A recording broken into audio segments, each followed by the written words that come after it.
Yes, Daniela, clear Hello. and sound. Hello, and thank you So, for this great introduction. um, thank you for joining us from Athens, right? Yes, Okay. So please start your presentation and leave a few minutes for eventual questions and answers. of course. So let me share my screen now. So great. So once more, thank you, Daniela, for the invitation and the opportunity to share my thoughts with my favorite market. And I'm saying my favorite market because I think I know many people among the participants. And every time I am in Romania, it's a great pleasure for me. So it is my honor to participate in this conference organized by Modern Buyer. So Buna, good morning to all. Unfortunately, my Romanian stays only to Buna. I don't know so many words. So you are going to bear with me in English. For those that do not know me, as Daniela said, my name is Chryssa Asmatzi, and I am the category management leader for East Europe for NielsenIQ. Today, I have the pleasure to speak about category management and the way it can become a tool and your competitive advantage to reach and satisfy the omnichannel shopper.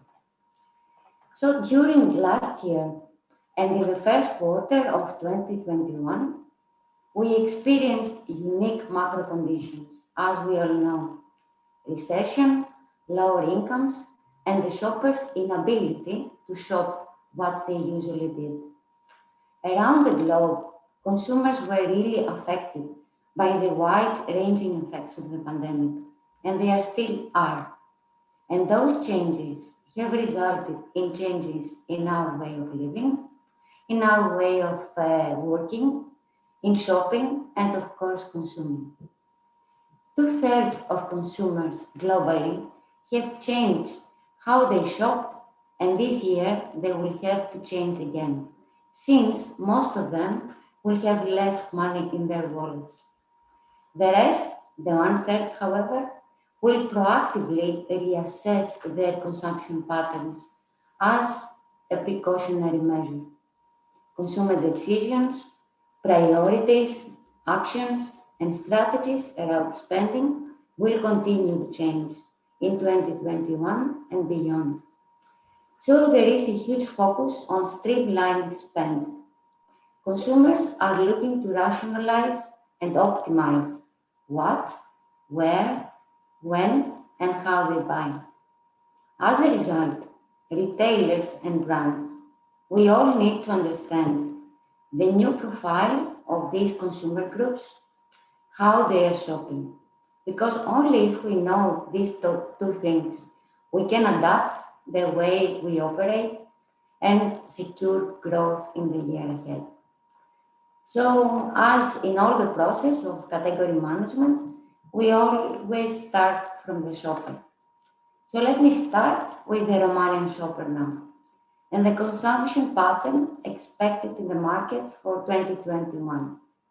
Because it is only by unlocking this consumption code, as we call it in NielsenIQ, for consumers and categories, that the retailers and brands can determine strategies to remain relevant in consumer baskets and experience, of course, growth and increased performance in category and brand spend. Excuse me. So the 2021 forecast macro environmental indicators seem upbeat. According to the European Commission, the GDP in Romania will grow by 3.8% this year versus 2020, and unemployment will rise to 6%. Those macroeconomics, however, are not the only dependable way to really assess consumer impact and their spending ability in 2021. Those economic indicator impact will take time to improve in specific hard hit industries such as travel, tourism, and leisure. Consumers are not immune to all those ongoing pressures, which will persist in addition to the impacts they have already experienced, even if vaccination access ramps up. According to our last survey about consumer confidence index in Romania, 55% of the participants worry about their health, which is normal, of course, and it's similar to many markets in Europe. 34% worry about their job security, and 32% worry about the economy. So, what will be the impact of these worries on consumption, on the categories that are sold, on products and services? As a result, and because they are so worried about health and job security, Romanians actually prefer to save. So they put any extra cash to savings. You can see the bars, so the green line is 2020. And then they try to pay off some debts, credit cards, and loans. But savings are very important because they can be used in case health or job conditions deteriorate. Consequently, consumption will shift according to this new normality, and those increased savings will be spent after COVID-19 situation settles down. Where will this spending take place? I would say on everything, but especially on luxury, on holidays, and on out of home entertainment. Actually, whatever we have missed. So there is a change in behavior and income. And this is why NielsenIQ has identified four unique consumer segments based on their changing circumstances and approaches to consuming and spending. So, to speak about each one of the percentages now, you can see the constrained shoppers. Constrained are the shoppers that have seen their income decreasing or actually became unemployed during the crisis. Insulated, so the last two here, are the ones that did not experience any financial change. However, they became very prudent in their spending. A massive 73% of consumers, so the newly constrained plus the cautious insulated, as we call them, are actively changing the way they shop, consume, and spend. Existing constrained and are restricted insulated, actually the two extremes, this one and this one, have continued to shop in similar ways than before. However, they have not been entirely protected from changes due to lockdowns and restrictions. And finally, they are restricted insulated, even if they represent only 9% of the segments globally. They are more likely to be of higher income, older, and they account for a larger proportion of spend. So there is hope, and there are good news, let's say, in consumption patterns, some of those resulting from this specific segment. So as a result of this consumer segmentation, and with many consumers insecure about their future financial situation, the grocery spending code will look somewhat different for each of the consumer groups, with many of the previous consideration criteria likely to be more intense. What does it mean for your strategies, for your tactics, for your products and categories? So what we think is that consumers will rationalize their spending and possibly will shift to more essential products. The existing constraint, so the first one, will focus on grocery essentials. The newly constrained will try to rationalize their spending. So they will try to keep as much money in their wallet as possible, including home consumption. The cautious insulated, they are replacing the out-of-home activities and spending with in-home options. So they are cooking more at home. They replace going to ethnic, let's say, or restaurants by cooking Greek products at home. They are dining they are here at home and so on and so forth. But they still make more cost-conscious choices. And finally, the unrestricted ones will continue to spend, sometimes in the future, more than they can afford.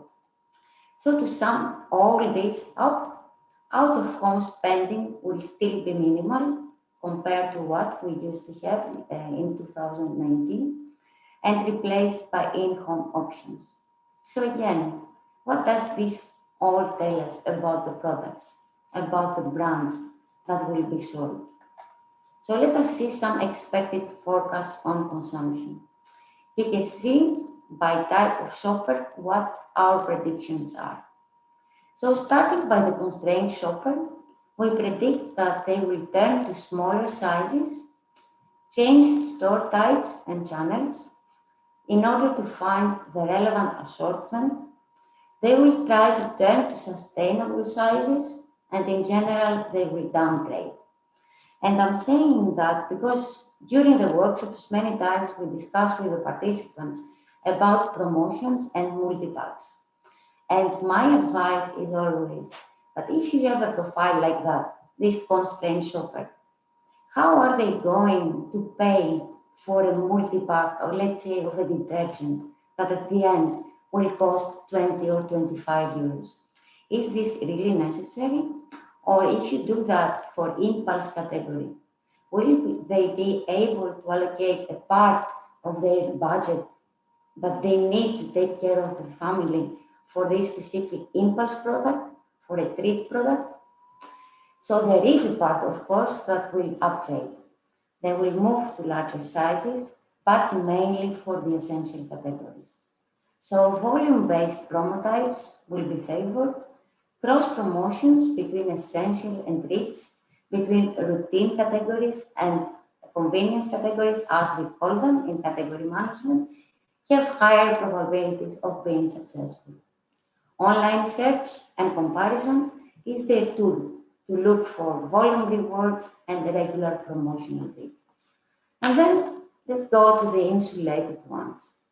So we need to emphasize on solutions.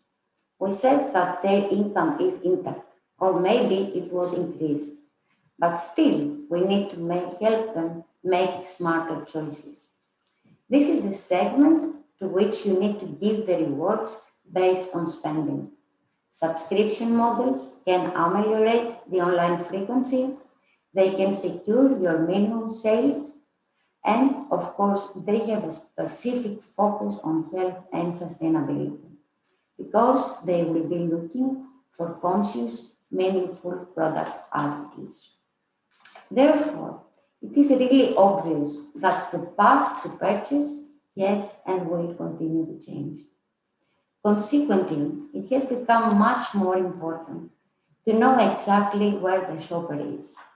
In Romania, during the last year, there have been many developments by all the retailers in order to be where the shopper is. So you made different pickup options, different delivery options, new partnerships, and so on and so forth. Because you wanted to meet the objectives and the expectations, as all our actions need to be related to the target shopper and the spending behavior I just mentioned. So the whole path to purchase process should be based now on omni-channel approach and on its acceleration. There is no online and offline.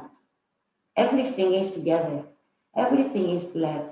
The important thing for the brands and for the retailers is to know where the shopper is. So according to our last year's study in Romania, we have two shopper segments. There is a 50-50% split on those whose household income has decreased and on those whose income remained constant or even increased. The type of the mission has changed as well. So they try to avoid crowds, they try to protect themselves. Therefore, the omni-channel shoppers checked for products online and then went to the stores and purchased them. Again, the where has changed. Safety first, and possibly contactless means of pickup and product selections are the preferred ones. So there is this omni-channel acceleration in the market. since the shift to digital includes physical, and we should never forget about it. It's not by accident that e-commerce is the best way, the best means of advertising for the physical stores. Then channels and formats have undertaken this change of consumption. So let's pass a little bit on our data. What we have seen is the following. The whole market had increased by 10%, but not all the channels enjoyed the same excellent trend. So clearly, traditional trade was and still maintains a dominant position with 38% of sales. However, it increased only by 6.3%, which was normal due to the lockdowns, due to the restrictions. Shoppers tend more to discounters, to hypermarkets, to supermarkets. Actually, discounters have enjoyed the shopper's preference in Romania by experiencing, as you can see, a 25.5 increase, whereas supermarkets and many markets have increased by 12.3%. And as expected, and since consumers did not travel, petrol stations experienced a sales decrease of 8.8%. So the shopping mission, the reason that we go to a store, the time available for shopping have changed. Is shopping now a pleasure? Has it turned to a necessity? And how do we choose the store that we visit? Maybe it is enough for the shoppers to shop exactly what they need in a faster journey. And in that sense, we need to help them. We need to assist them, as we say, but at the same time, we need to influence them so that we can create some profitability as well. The what and how have changed as well. Categories that used to be convenient, like face masks, like antiseptics for supermarkets, became a destination and actually were leading the shopping trip to the store. But not only those, do it yourself, hair coloration, as I said earlier, baking, the list is endless of the categories that saw a huge increase according to the change in our patterns. There was a big increase in some categories, as we will see just now. So all the macro, I will call them like that, categories have grown, as you can see, compared to 2019. However, this change in shopper behavior and the continuous restrictions cut down the expenses. For instance, in sweet and salty products, you can see the increase was only 4.7% for total Romania, or non-alcoholic beverages that increased by 2.8%. On the other hand, spending has increased in frozen products. You can see 28.1%. Fresh and ultra fresh, we switched, we cooked more. Therefore, these categories have increased. Grocery, cooking aids, baking products, and so on. I will take one category as an example, juices. So juices actually decreased by 6.3%, but it was normal. Since shoppers were at home, they were buying fresh oranges and other fruits, and they were actually preparing the fruit juices themselves. Homeschooling and home office have led confectionery categories to decrease compared to 2019.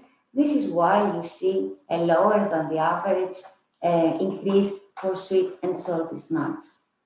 And this is just the total market picture. Because if we were to show here the respective growth by channels, you would even monitor a more important shift in sales. So did shoppers forget to buy impulse and convenience products and categories? And if this is the case, how will we sell our brands? How will we secure our profitability and sustainability? So to cope with all these questions and to be able to answer, we need to refer first and foremost to the assortment, to the number of products that were sold in the market. Were they too many? Were they too few? Nobody can answer unless you apply some category management principles. So I try to plot in this diagram the number of SKUs sold in the market and the sales growth on the y-axis. So the sales in total increased by 10% and the SKUs increased by 28%, a miraculous number. But as you can see, adding more products does not always mean more sales for each category. Sometimes it is just the opposite that takes place. So these are all the food categories we measure in Romania. Clearly, in my opinion, some categories need assortment optimization processes. So look at this yellow box. All those categories have a lower growth in sales compared to the average, and at the same time, too many products were added in their assortment. So what happened? Possibly out of stocks because the products did not have the fair share they needed. Possibly confusion. Possibly if the products were sold online, the shoppers were not able to see them. So now, for those categories, and depending always on the category role, the store type, and the shopper profile, the focus should be on fewer high rotating SKUs, always by checking their potential incremental sales. And of course, all this should ideally happen on granular level, so on store level, without forgetting the shift between the channels and type of stores. So let us review for a while the structure of sales in relation to the number of products that were stocked and sold. In 2020, it's the white bar, here you can see, almost 30,000 SKUs contributed to only 2% of sales. The concentration was here on top sellers. Those 17,000 products that generated 80% of sales in Romania. So do I mean that we need to delist all of those? Of course not. It just means that we need to go through the category management process now to see which ones we really need, which ones bring incremental sales. And we should keep some for strategic reasons and some that are not really important should be taken out from the assortment. I saw a great post in LinkedIn, I think it was the last week, from Metro Cash and Carry in Romania. It was a picture with fish. So those fishes are not the ones that are usually sold, and you need some kind of really specialized restaurant to buy them. And it was my great surprise to see that, yes, this is the long tail. These are the products that belong really here, but the specific retailer needs that specific fish for image, for the assortment, and to cover, of course, one shopper profile, let's say, specific needs. Remember that we need to be where the shopper is and to anticipate these newly born behaviors, as I said before. And if we look a little bit closer, we will discover some even greater surprises, I would call them. So for instance, in beer category, it's here, you can see that 1,710 products created only 2% of sales. And if I go to juices, which I mentioned earlier, remember I said they experienced a decrease in sales of 6.3%, 1,150 products generated only 2% of sales.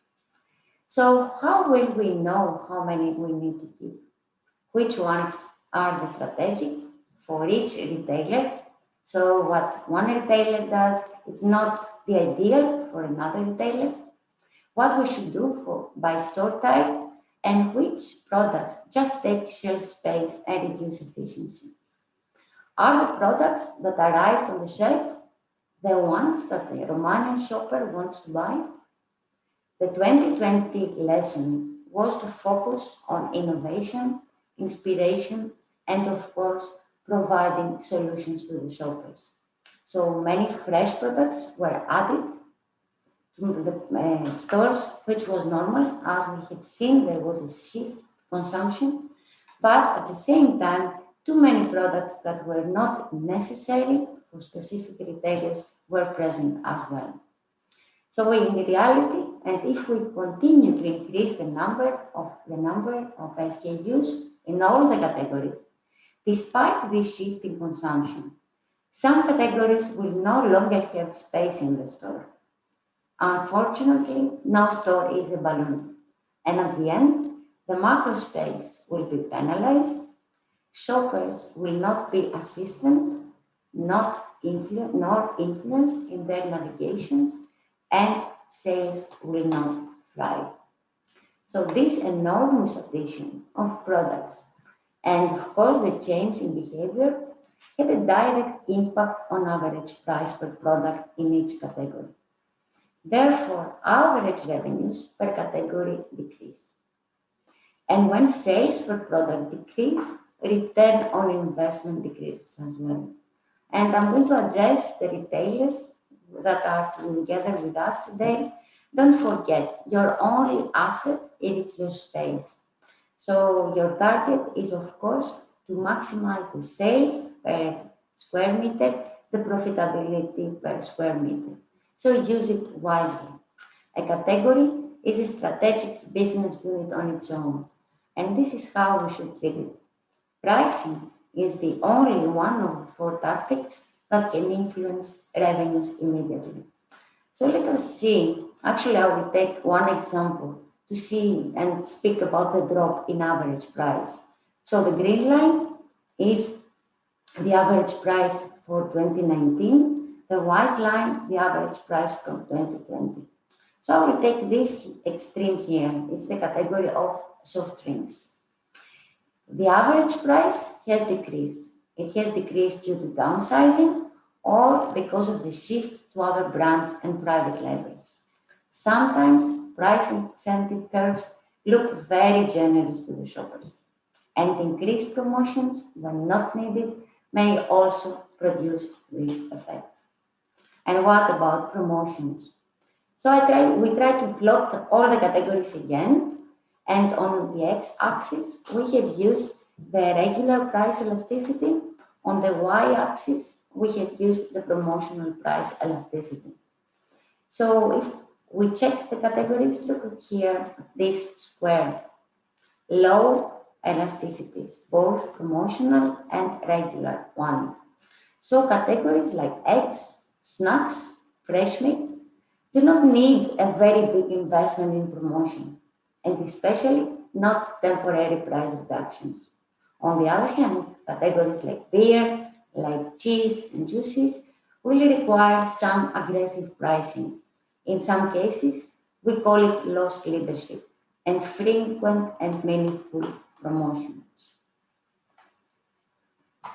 So the whole process is based on this omni-channel approach. An industry not used to data, focusing up to now to supply chain and operation needs to change. So we have seen QR codes that have returned to the stores in an effort of the retailers to provide this blended experience. We need to train the customer's mind now, since habits have changed and not everything can turn to digital. And that what we also need to have in mind is that this pandemic can generate opportunities and that edgy circumstances always help the best in class. So in that sense, we need some assistance. We call this process net revenue management. So this one and well-designed category and joint business plans can help the category and brand strategies, so retailers and manufacturers, to translate those into executable customer plans. Category and brand strategy must match the overall one and the business and shopper objectives. If all of those are well described and agreed upon, then the decision regarding the tactics becomes easier and more natural. So category management is a solution to assist this full view of customer marketing and personalized insights.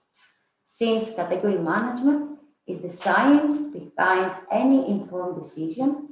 By monitoring and integrating the consumption trends I spoke to you about earlier ago, measuring and analyzing shopper and consumer data, and setting the appropriate performance metrics in order to create actionable events. All of those can facilitate the operations, the supply chain, and of course, the choice of product range and implementation. What we need to always keep in mind is that retailers do not innovate in isolation.